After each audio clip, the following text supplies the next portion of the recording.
Bienvenue sur les podcasts du Cheval Guide. Je suis Ashley Legrand et je te propose de t'aider à transformer totalement ta relation avec ton cheval grâce à ton propre développement personnel. Je te propose d'embarquer pour un véritable voyage vers toi, une exploration de ton rapport à toi, à la vie et aux autres. Parce que la relation que tu as avec le cheval est le reflet de la relation que tu as avec toi-même. Bienvenue sur ce podcast dans lequel je vais plonger dans l'univers des émotions et tout particulièrement de la peur. La peur est une émotion quasiment omniprésente chez les cavaliers, chez les chevaux et chez les êtres vivants de manière générale. Bien entendu, c'est une émotion qui existe pour une bonne raison.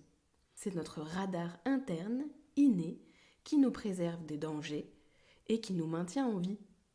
Mais parfois, elle se manifeste de façon si puissante qu'elle nous déborde et nous pousse à avoir des réactions inappropriées. Nous allons donc voir ensemble comment nous pouvons la gérer pour qu'elle devienne notre allié et non plus notre ennemi numéro 1. Je pense que pour appréhender la peur, pour l'apprivoiser, il faut comprendre ce qu'il se passe en nous lorsque nous la ressentons. Pour cela, j'ai décidé de repartir au commencement, à la toute première fois où moi j'ai ressenti de la peur à cheval et essayé d'observer avec mes yeux d'adulte ce qui a bien pu se passer. J'ai vraiment expérimenté la peur pour la première fois lorsque j'étais enfant et que j'ai été inscrite sur un concours complet poney pour la première fois. Je devais avoir autour de 8 ans et j'étais pourtant très habituée des concours même à cet âge-là. J'ai découvert les concours CSO avec mon petit poney Caramel, puis avec un poney qui s'appelait Râleur. Il avait déjà un peu d'âge et son expérience me permettait d'enchaîner des concours sans me poser aucune question. À l'époque, ma mère entraînait des chevaux de course et m'emmenait tous les ans, tous les mois d'août, galoper sur la plage de Deauville avec elle. Elle me réveillait à 5 heures du matin, m'embarquait dans la voiture avec mon oreiller, ma couette, et je dormais dans la voiture pendant qu'elle montait 2-3 chevaux, et vers 9 heures du matin, elle venait me chercher. Grand galop à travers les mouettes, baignade avec les chevaux, je ne craignais absolument rien. J'étais totalement dans le présent et dans le plaisir d'être avec mon poney. Il m'arrivait pourtant régulièrement de tomber, car Râleur était un peu coquin, et il avait appris quelques astuces très efficaces pour mettre fin au plus vite au parcours d'obstacles. Il sautait, baissait la tête et à la réception, pouf, je tombais par terre. Pourtant, je ne ressentais jamais de danger et je n'anticipais même pas ce qui pouvait arriver. À l'époque, je montais tous les jours et après l'école, je partais en balade toute seule avec mon poney. Là encore, je ne ressentais pas du tout la peur, juste la joie d'être sur mon poney, d'être avec lui. Je me souviens bien que je n'avais pas peur des obstacles et aucune crainte d'aller les sauter en concours. Il m'arrivait même d'oublier mon parcours et je me rappelle qu'une fois, j'ai sauté un auxerre à l'envers. C'est dire à quel point vraiment je ne me posais aucune question. Et à l'époque, j'avais une amie qui avait le même âge que moi et qui avait elle aussi un poney. On faisait des concours toutes les deux. Et un jour, sa mère a décidé de nous inscrire sur du concours complet. Et moi, je ne connaissais pas du tout. Et au moment où elle m'explique qu'elle va nous inscrire sur ce concours, elle me dit qu'il y a 3 disciplines et surtout il y a le cross, que c'est nouveau et que c'est hyper dangereux, que ça va me faire super peur et que vraiment je risque... elle me dit clairement que je risque d'avoir peur, que je vais avoir peur d'ailleurs. Et du coup, imaginez bien ma tête d'enfant de 8 ans à ce moment-là, qui écoute ça et je me dis « oulala, mais dans quoi je m'embarque ?» Il paraît que c'est hyper dur, que c'est super flippant. Et c'est rigolo, c'est qu'aujourd'hui, j'ai 32 ans et ça fait à peu près 25 ans et je m'en souviens très très bien. Je me souviens de cette scène comme si c'était hier et de ce que j'ai ressenti. Oh là là, je vais faire quelque chose qui fait super peur et qui est très dangereux. Imaginez donc le stress que je ressens au moment où j'arrive à ce concours et en regardant les autres enfants sur le cross. Mon résultat, il était tout à fait prévisible. Je me fais éliminer sur le cross parce que j'ai peur et donc je ne veux pas aller sauter. Alors, heureusement pour moi, j'ai eu l'occasion de refaire des concours complets et de réussir un peu mieux le cross. Mais en fait, la peur ne m'a jamais quittée sur cette discipline. Et qu'est-ce qu'il se serait passé si on ne m'avait pas dit que le cross était dangereux et que j'allais avoir peur? Personnellement, j'ai l'intime conviction qu'il ne se serait rien passé de différent de d'habitude. Je me serais posé aucune question et j'aurais juste profité de ce bon moment avec mon poney. Et encore plus si on m'avait dit tu vas voir le cross, c'est génial, tu vas t'éclater, ton poney va adorer et ça va vous changer d'habitude.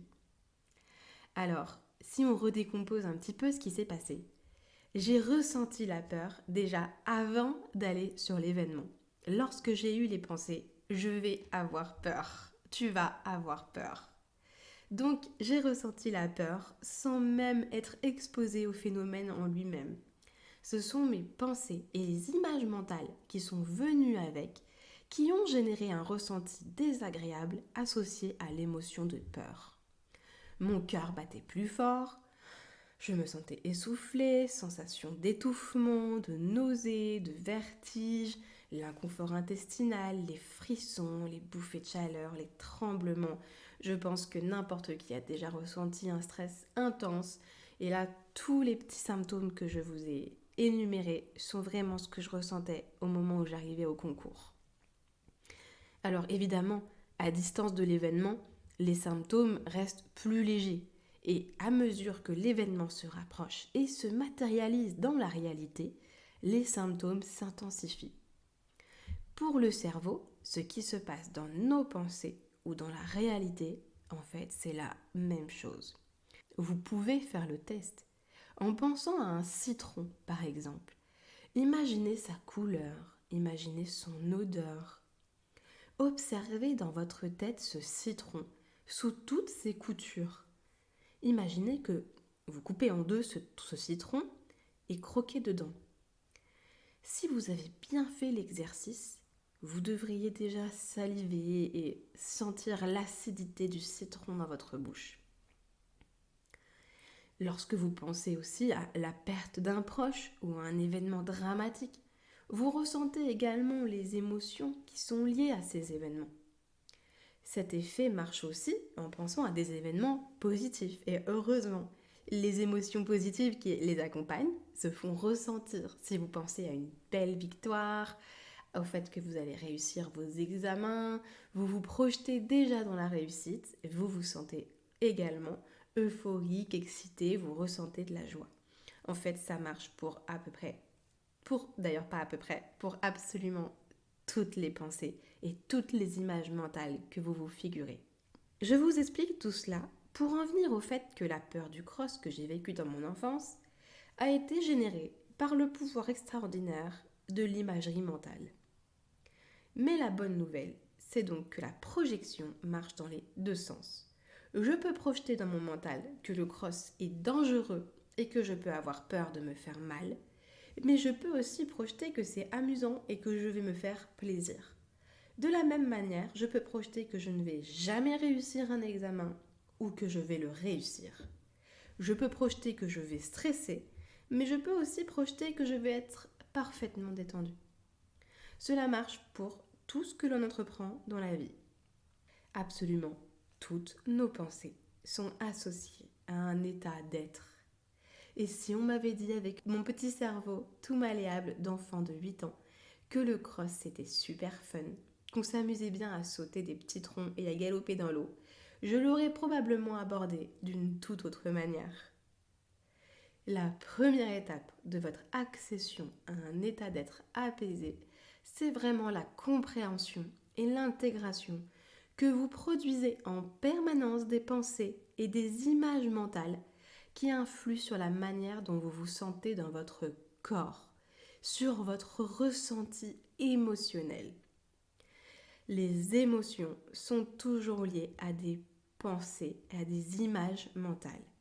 Il peut nous arriver d'ailleurs de ressentir des émotions inconfortables sans savoir pourquoi. Il n'y a pas d'événement stressant en vue et pourtant on est assailli de peur ou d'angoisse ou encore de colère. Il est grand temps à ce moment-là d'apprendre à observer vos pensées, vos mécanismes intérieurs et vous comprendrez vos émotions. Il y a forcément des événements non digérés et des pensées négatives qui génèrent votre état d'être. Cette capacité d'observation de ce qu'il se passe à l'intérieur et à l'extérieur de vous s'appelle la conscience. Votre conscience, c'est votre manière d'être présent au monde. Est-ce que vous êtes en train d'observer votre mental dérouler son film ou est-ce que vous êtes en train de contempler un paysage, de vibrer simplement là, maintenant, votre présence absolue à tout ce qui vous entoure?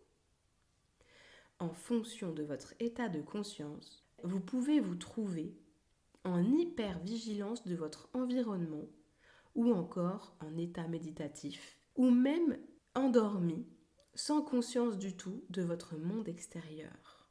Grâce à votre conscience, vous pouvez décider de ce sur quoi vous allez porter votre attention et comment. Une émotion est par définition un mouvement. C'est un mouvement par lequel nous avons une information qui nous arrive à la conscience, afin de faire réagir notre corps, afin de prendre une décision. Nul doute que le rôle biologique de la peur est de préserver notre vie. Mais pourquoi est-ce que le cœur s'accélère?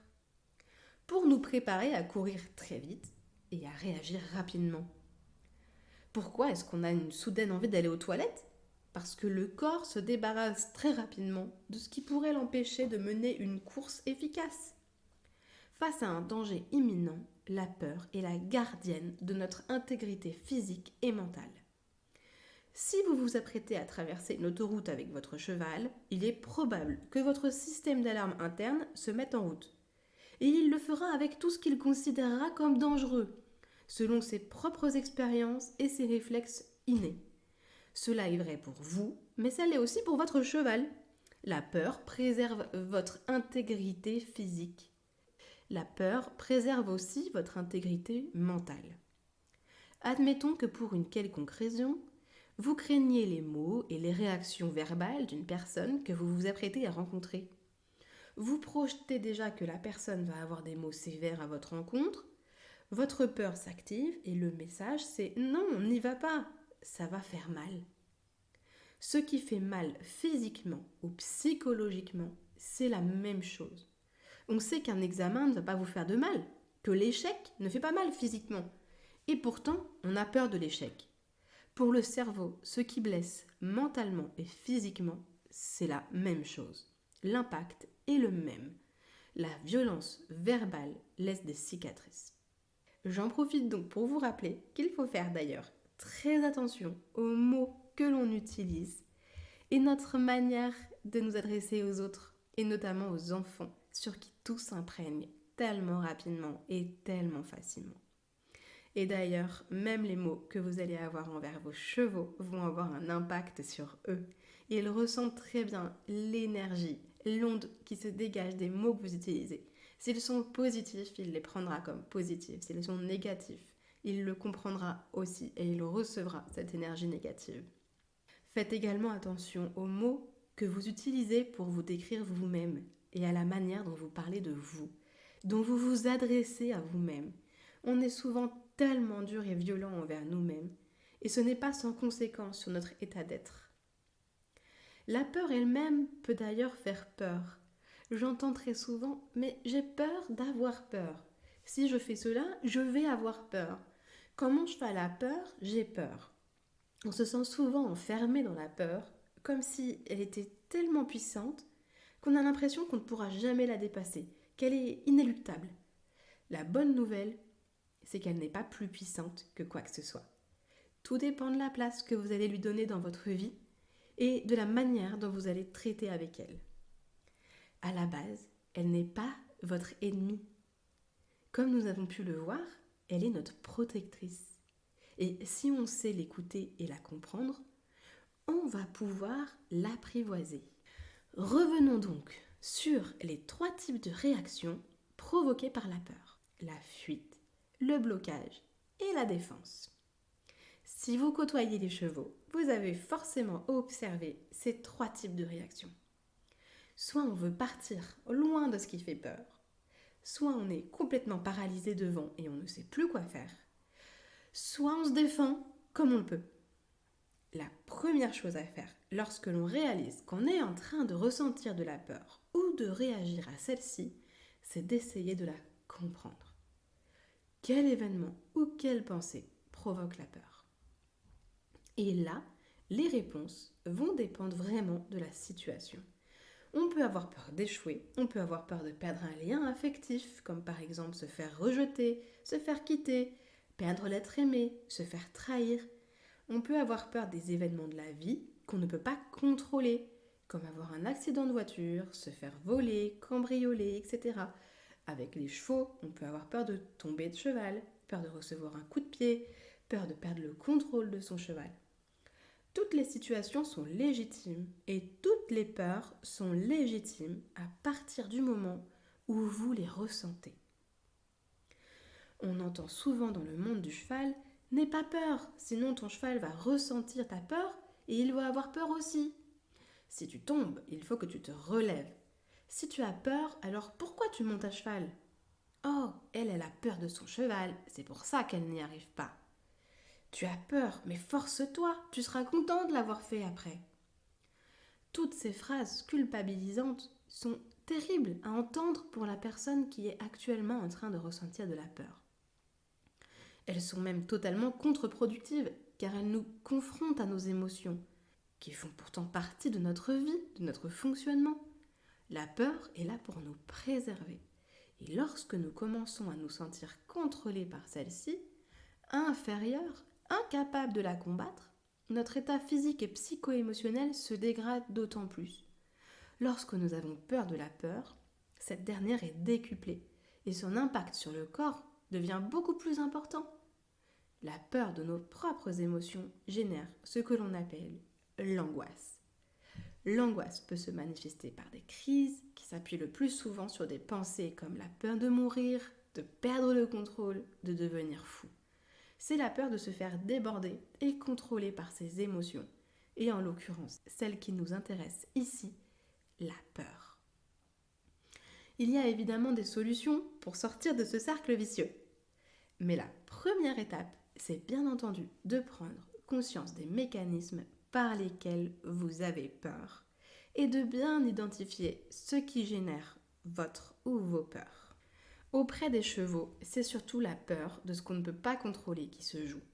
Et c'est totalement normal, puisque le cheval est un animal plus lourd que nous, plus réactif, plus vif, plus rapide. On ne peut pas contrôler ses réactions, ses ressentis, ses peurs à lui. On ne peut pas vraiment tout anticiper. On va donc devoir travailler sur notre aptitude d'acceptation, sur notre capacité d'ancrage, sur notre patience, notre discernement, notre capacité d'observation et d'adaptation. Dans notre vie de tous les jours, c'est exactement le même mécanisme à l'œuvre. Plus on porte notre attention sur les catastrophes qui pourraient nous arriver, sur nos pensées négatives, sur nos sensations négatives, nos croyances limitantes, plus on alimente notre peur et justement, plus les émotions prennent le dessus sur nous et nous sommes plus en capacité de discerner ce qui nous arrive, de prendre du recul. Travailler sur vos peurs avec le cheval, c'est travailler sur votre capacité à gérer vos peurs au quotidien. C'est travailler sur la manière dont vous êtes présent à vous-même et à la vie. C'est changer le regard que vous portez sur vous et sur tout ce qui vous arrive. C'est la clé pour vous libérer des sensations négatives et des blocages provoqués par vos propres émotions et par celles des autres. Nous allons évoquer et décortiquer maintenant un cas concret afin que vous intégriez la manière dont vous pouvez réagir à vos peurs auprès des chevaux. J'ai une pouliche de 2 ans et demi à la maison. Quand elle est arrivée, elle avait 8 mois et n'avait jamais été touchée par la main de l'homme. Je l'ai donc apprivoisée petit à petit, toujours dans son espace de vie, dans son troupeau. Elle est de nature extravertie et brillante. Elle est craintive et elle angoisse très vite. Elle est très grande, elle a beaucoup de force, elle a des réactions assez démesurées. Maintenant qu'elle approche de ses 3 ans, j'aimerais l'habituer un petit peu à sortir du pré, à quitter le troupeau et à aller dans un lieu de soins. J'aimerais lui faire voir le monde et l'aider à s'y sentir paisible, afin qu'elle puisse partir en balade, aller à l'aventure, voir des paysages, d'autres animaux. Et évidemment, j'aimerais créer un lien de confiance entre elle et moi, un partenariat, et en aucun cas une résignation par la contrainte. J'aimerais plutôt aller chercher une acceptation, une compréhension, développer ses capacités de discernement. Vous voyez où je veux en venir? En travaillant sur les peurs de ma jument, je vais devoir travailler sur mes propres relations à la peur. C'est un véritable voyage que je vais entreprendre avec elle. C'est une aventure dans laquelle nous allons forcément être remués toutes les deux. Au moment où je vous parle, j'ai déjà des images qui viennent dans ma tête de ma jument envahie par la peur et le stress, sautant en l'air sur le bord de la route, me bousculant, m'arrachant la longe pour faire demi-tour. Je reconnais là mon bon vieux mécanisme habituel. Je visualise dans ma tête le pire scénario. Je ressens la panique m'envahir. Je me demande pourquoi je fais ça, pourquoi je le ferais, et je me dis que peut-être je devrais demander à un autre professionnel de faire ce travail pour moi. Mes pensées négatives appartiennent aux croyances limitantes suivantes. Je ne suis pas assez forte pour gérer cette situation. Je ne vais pas y arriver. Les autres sont meilleurs que moi. Je me mets en danger. Voilà ce que j'observe comme pensée. Et voilà les petits réflexes que j'ai, les petites pensées réflexes qui m'arrivent au moment où je me dis, allez, je vais m'occuper de ma jument, je vais m'occuper de ma pouliche. Je me dis que je ne suis pas capable de le faire. La peur m'envahit et voilà les pensées qui y sont associées. Mais finalement, pourquoi je m'embête à le faire? Je pourrais demander à quelqu'un d'autre, j'ai pas vraiment le temps. Puis à vrai dire, j'ai pas trop envie de me confronter à sa peur. Ça va être compliqué pour moi. Alors, qu'est-ce qu'on fait en premier? Eh bien, on dit ok, j'entends, je prends acte et j'accepte d'être traversée par ces pensées. C'est ok. C'est ok que malgré mon expérience, je ressente de la peur. Et c'est ok de ressentir ça. C'est ok que j'ai ces pensées-là. Ça ne fait pas de moi quelqu'un d'inférieur ou d'incapable. On respire et on s'accepte tel que l'on est, avec nos pensées négatives qui sont là, avec nos croyances limitantes qui sont là. C'est d'accord. Il faut déjà accepter de les entendre, accepter qu'elles fassent partie de nous. Et pourtant, je suis quelqu'un qui a beaucoup d'expérience, qui a déjà beaucoup géré les peurs des chevaux et même celles des humains. Ça ne m'empêche pas d'avoir ces pensées qui émergent à ma conscience. Ma peur de ne pas réussir à gérer la situation et de ne pas gérer la peur de ma jument va m'accompagner dans mon voyage, dans ma mission et dans mon projet. Si vous parvenez, à votre stade, à vous ouvrir à vous-même, vous observerez à l'intérieur de vous que la peur vous accompagne quasiment toujours dans tout ce que vous entreprenez avec vos chevaux. Parce que votre peur, c'est sa mission de vous protéger et de vous permettre de trouver des solutions et d'adapter vos comportements afin d'assurer votre survie. À ce stade, j'ai déjà conscience des pensées qui me parviennent, des croyances limitantes qui sont en jeu dans mon aventure et de l'émotion qui va probablement prédominer durant tout mon projet. En vrai, je suis déjà rassurée d'avoir réussi à identifier ces croyances. Je me vois petite à me dire que je ne suis pas capable de réussir. Je me souris à moi-même, je me serre dans les bras et je me dis « Vraiment, tu es sûre que tu n'es pas capable? Pourquoi tu ne serais pas capable? Si tu penses que quelqu'un d'autre est capable, pourquoi est-ce que toi, tu ne le serais pas? Quelles sont tes limites dans ce projet? De quoi as-tu peur de manquer? » Je passe en revue ce qui pourrait prouver que je suis capable et ce qui pourrait me manquer.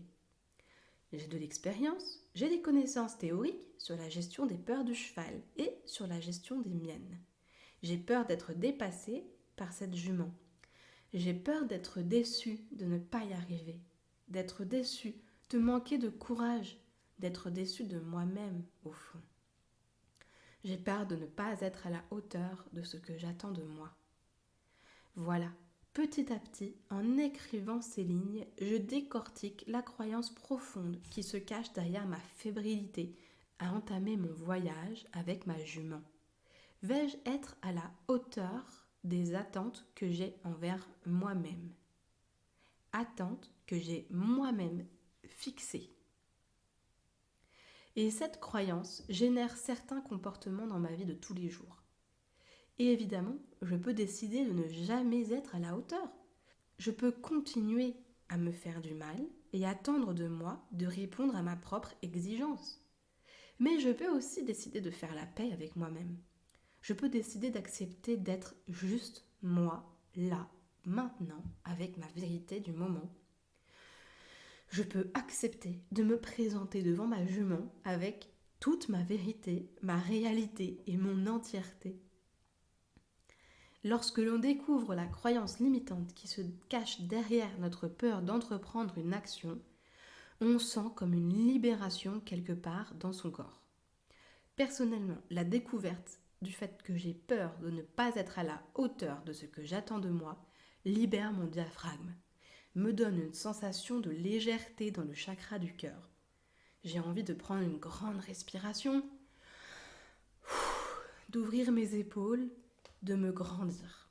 Je ressens de la tendresse et de la douceur pour moi. J'ai envie de me cajoler, j'ai envie de me sourire, j'ai envie d'aimer le monde entier, tout le monde. L'ouverture du chakra du cœur est tellement puissante. Cette sensation de libération augmente ma capacité de discernement. Je me sens dans la capacité d'accepter tout ce qui se présente à moi. Il est très important, lorsque vous ressentez les émotions provoquées par la peur, que vous fassiez ce travail d'introspection pour identifier la croyance à l'origine de votre peur. Vous pouvez écrire sur un papier, vous pouvez vous parler à vous-même, mais faites ce travail. Vous verrez que quand vous aurez identifié cette croyance, c'est la douceur qui va remplacer l'oppression. Ce travail d'identification vous est propre. Il est lié à votre propre histoire personnelle. Maintenant que je suis de nouveau dans un état d'être agréable, paisible, je vais utiliser mes pensées pour m'organiser et pour prévoir mes séances.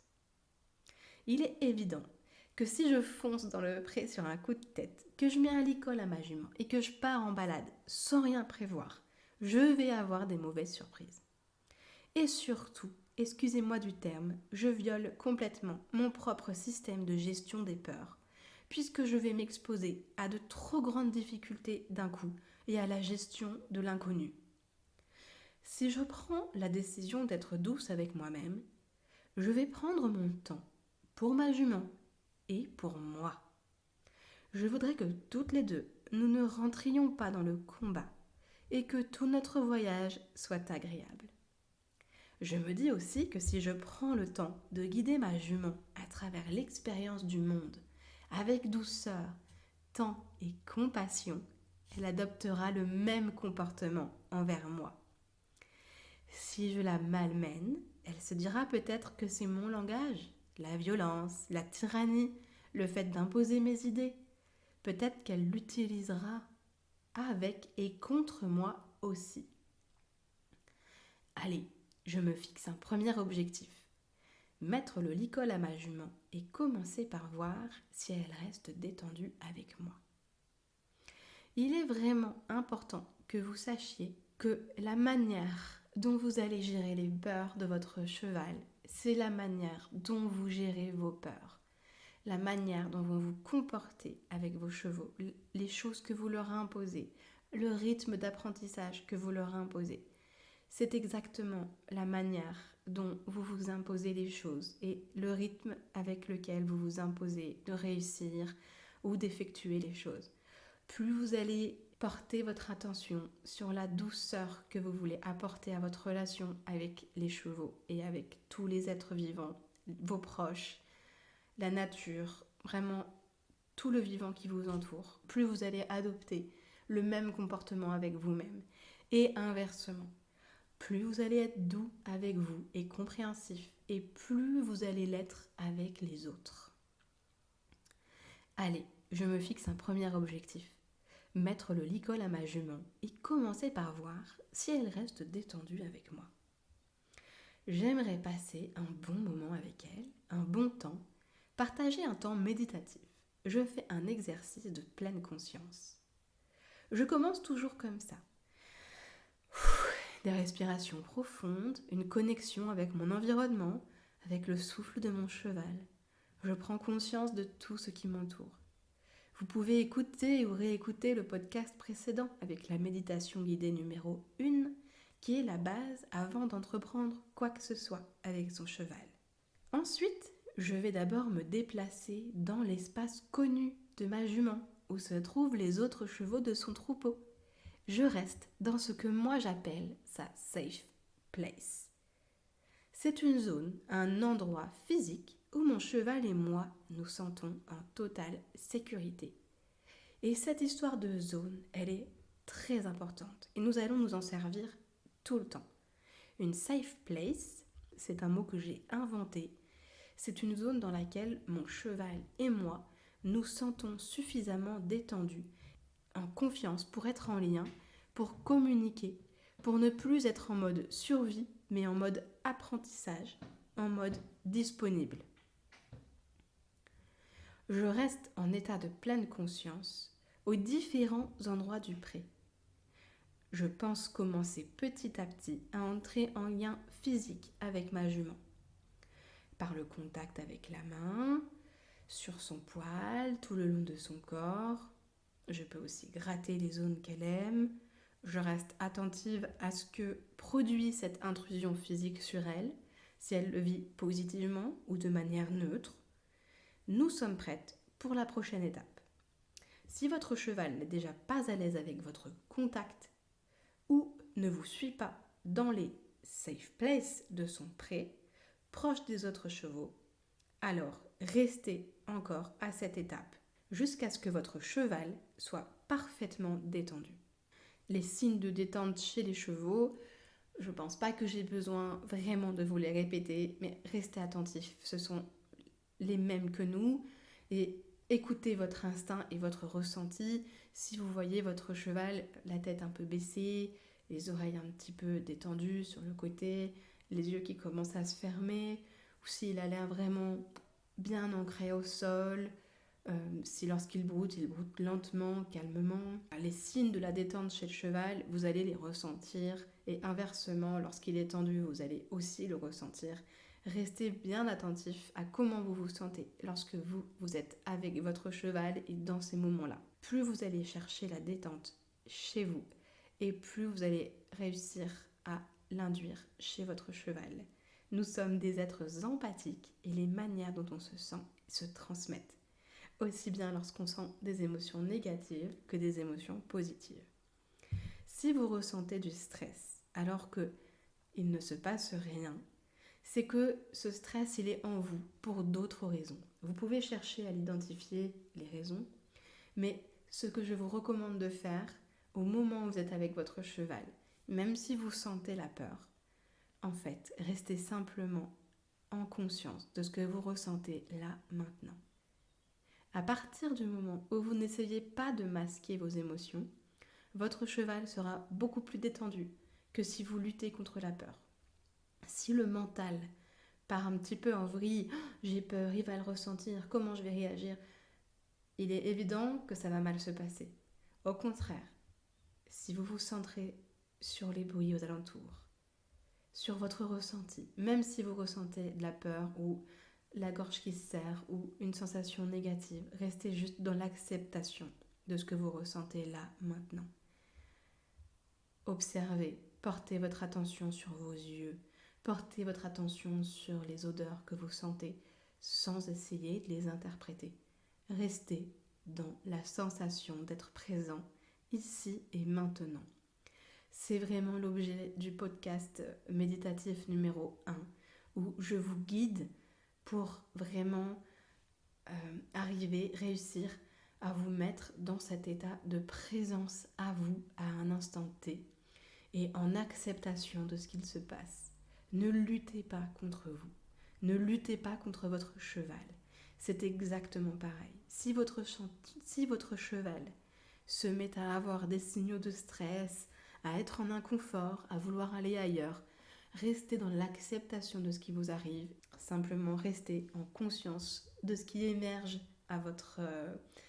à votre conscience, justement, restez en conscience de ce qui vient à vous, des émotions qui se manifestent et des pensées qui se manifestent et qui sont générées par la situation, sans les juger et sans vous juger, ni votre cheval. Cela ne veut pas dire que vous allez céder et accepter en fait tout ce que votre cheval veut. Votre cheval, en fait, il n'a pas forcément d'ailleurs, il n'a pas du tout de mauvaises intentions vis-à-vis de vous. Il n'a seulement l'intention, lui, de se préserver et d'atteindre le maximum de confort pour lui. Donc, si dans la situation actuelle, il est inconfortable, c'est qu'il l'est. Il ne cherche pas à vous avoir, il est inconfortable. Donc, à nous deux, à ce moment-là, dans la relation, de trouver un compromis pour faire en sorte que le cheval se dise que, pour faire en sorte que votre cheval et vous dites « Ah, là on est bien, là on est content de ce qu'on fait, on est content de nous, ça nous va. » La deuxième étape va consister en l'exploration des zones un peu moins safe, mais toujours dans l'espace de vie de notre cheval. Dans mon cas, je vais voir si je peux me déplacer un peu plus loin des autres chevaux. Cette étape consiste en la création de nouvelles safe places. C'est un processus infini, jusqu'à ce que la safe place, ce soit notre lien. La safe place devient notre présence à l'un et l'autre, l'un pour l'autre. Je commence par m'éloigner petit à petit. Si ma peur à moi monte, je l'accepte, je l'accueille. Il est très important de rester entier et de ne rien étouffer. Votre cheval ressent et voit tout de toute manière. Rien ne l'inquiète plus que votre peur de vous-même. Plus il vous ressent bienveillant envers vous-même et plus il restera auprès de vous. Accueillez vos sensations, respirez et revenez dans une zone dans laquelle vous vous sentez de nouveau confortable. Si la sensation d'éloignement ou de peur est trop importante pour vous, et faites exactement la même chose si vous observez ce phénomène chez votre cheval. Si vous observez des signes d'inconfort ou de peur chez lui, ne vous battez pas. Respirez, restez ancré, centré sur vous, sur vos propres sensations et accueillez ces difficultés à lui. Retournez dans une zone qui le rassure. Vous pouvez recommencer l'exercice autant que nécessaire jusqu'à ce que votre cheval finisse par totalement lâcher prise et vous suivre partout. Je sais que cet exercice va totalement à l'encontre de tout ce que vous avez appris jusqu'à maintenant. Enfin, probablement.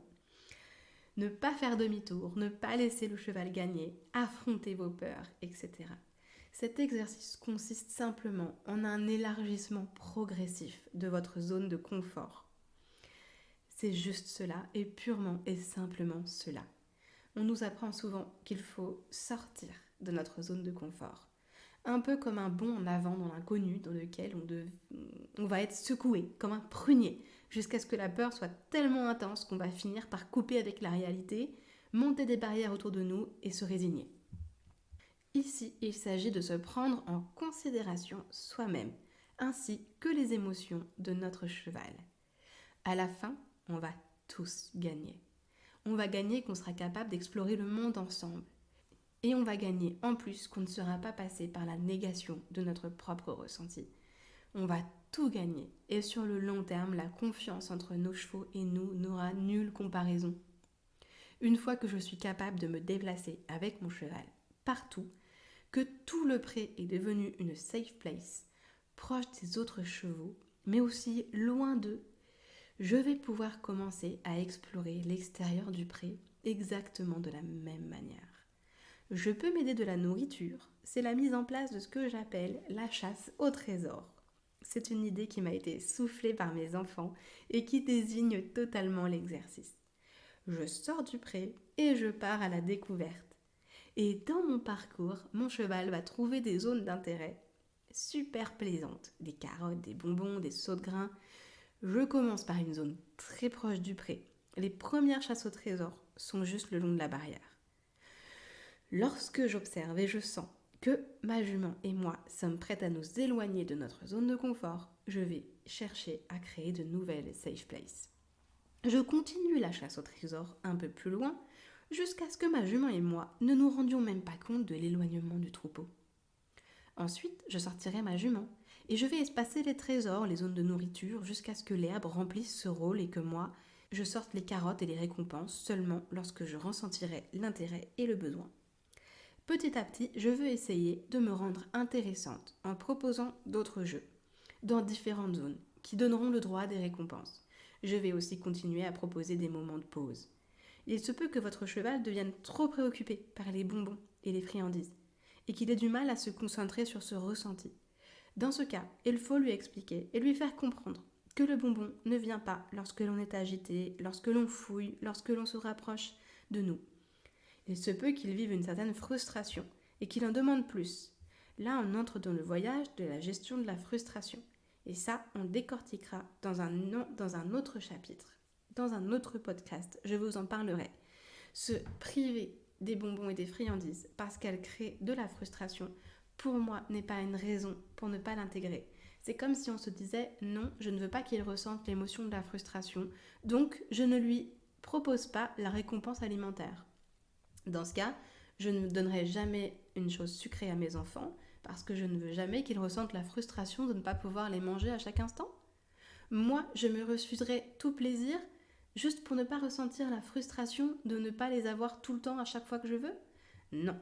Si justement vous avez un souci avec la gestion de la frustration de votre cheval, il est intéressant de vous interroger quel rapport vous avez vous avec la frustration, quel rapport vous avez vous avec la gourmandise. Quel jugement portez-vous sur la gourmandise? Quel jugement portez-vous sur les personnes ou sur vous-même lorsque vous ressentez cette frustration ou cette envie de plaisir que vous avez l'impression de ne pas maîtriser? Qu'est-ce que ça dit de vous? Quel est votre rapport à la nourriture? Voilà, il y a beaucoup de choses auxquelles vous pouvez réfléchir si vous avez un problème avec l'intégration de la récompense pour votre cheval. Il y a forcément quelque chose d'intéressant à découvrir sur vous. Alors, comment agir si durant mon programme, je vais un peu trop loin et que je me retrouve avec mon cheval apeuré au bout de la longe? Ça peut arriver. Parfois, on se sent pousser des ailes, on est super bien et on va un peu trop loin. On pousse un petit peu trop loin la séance. On va commencer par être honnête avec nous-mêmes. Cela ne fait plaisir à personne lorsqu'un animal de 500 kg se met à tournoyer autour de nous, à nous bousculer, à ronfler, à se cabrer, à vouloir faire demi-tour violemment, et je vous épargne toutes les réactions possibles. Il est normal et sain de ressentir un pic d'adrénaline, un stress à ce moment-là. Et même en ayant vécu la scène un très très grand nombre de fois, cela ne me laisse jamais indifférente. Je ressens une sensation désagréable qui me traverse dans tout le corps et qui me donne envie de fuir la situation. Il est d'ailleurs très très probable que ce soit exactement la même sensation qui soit en train de traverser notre cheval à ce moment-là. Il a aussi besoin de nous fuir et de partir très très vite. Lorsque l'on se retrouve dans cette situation et que pour quelconque raison, on ne peut rien faire d'autre que d'essayer de gérer notre cheval parce que par exemple on était au bord d'une route et qu'on finit par ramener notre cheval et retrouver notre sécurité, ce qu'on a envie de faire c'est de pleurer, d'évacuer la peur qu'on a ressentie. On a envie de pleurer. On n'est pas bien. Alors soit on est énervé, soit on est triste, mais en fait souvent il y a une espèce on a un besoin d'évacuer l'émotion qui nous est arrivée et on a besoin de pleurer parce qu'on a eu très peur. Et nos chevaux en général, quand on les remet dans le pré, ils vont se rouler, ils vont se secouer, ils vont aussi avoir besoin d'évacuer la peur qu'ils ont ressentie avec nous. Alors, comment faire pour gérer une situation dans laquelle, voilà, on a été trop loin, ça nous est arrivé, on est au bord d'une route, on ne peut pas lâcher et il faut faire quelque chose avec cette agitation et avec cette peur de notre cheval. Alors, il existe des méthodes utilisées par les éthologues qui consistent à occuper les pieds du cheval lorsque celui-ci montre des signes de concentration sur l'environnement extérieur et non sur nous. Alors, c'est une méthode que j'ai utilisée de nombreuses fois, mais qui pour moi ne permet pas du tout de s'éviter à nous un pic de stress et ni de calmer notre cheval. Pour moi, c'est une méthode pour équitants et pour personnes qui sont déjà très expérimentées mais qui nécessite quand même de penser à rentrer dans le mouvement et à mettre du mouvement dans les pieds d'un cheval qui est déjà suragité. Et donc ça nécessite de se rapprocher, d'avoir peut-être un peu de matériel avec nous comme un stick ou de maîtriser les longes. Enfin, on va devoir quand même rentrer dans un rapport de force avec le cheval pour l'occuper, pour le forcer à se centrer sur nous. Moi, ce que j'aime faire, c'est ne pas rentrer dans le rapport de force, parce que si mon cheval ressent déjà cette émotion-là, il va falloir qu'on se préserve tous les deux. J'ai pas envie de rentrer à ce moment-là dans une dynamique autoritaire et je cherche plutôt à trouver l'état intérieur juste et équilibré. Alors comme j'ai remarqué que le cheval fonctionne par zone de confort et que lorsqu'il a trouvé le confort dans une zone, quand il a déjà mis les pieds dans cette zone et qu'il a été bien quelque part, il redescend en pression lorsqu'il revient dans cette zone. Donc l'exercice consiste en fait, lorsque vous ressentez ça, lorsque votre cheval commence à s'agiter fortement, revenez dans une zone où il était confortable. À ce moment-là, faites demi-tour.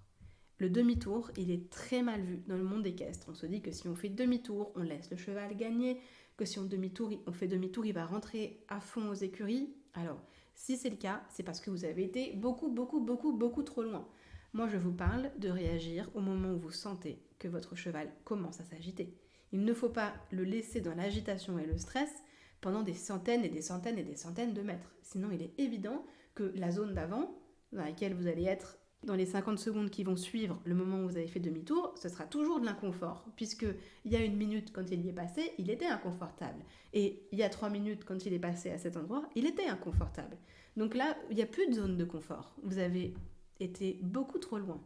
Non, moi je vous parle de réagir au moment où ça commence à monter.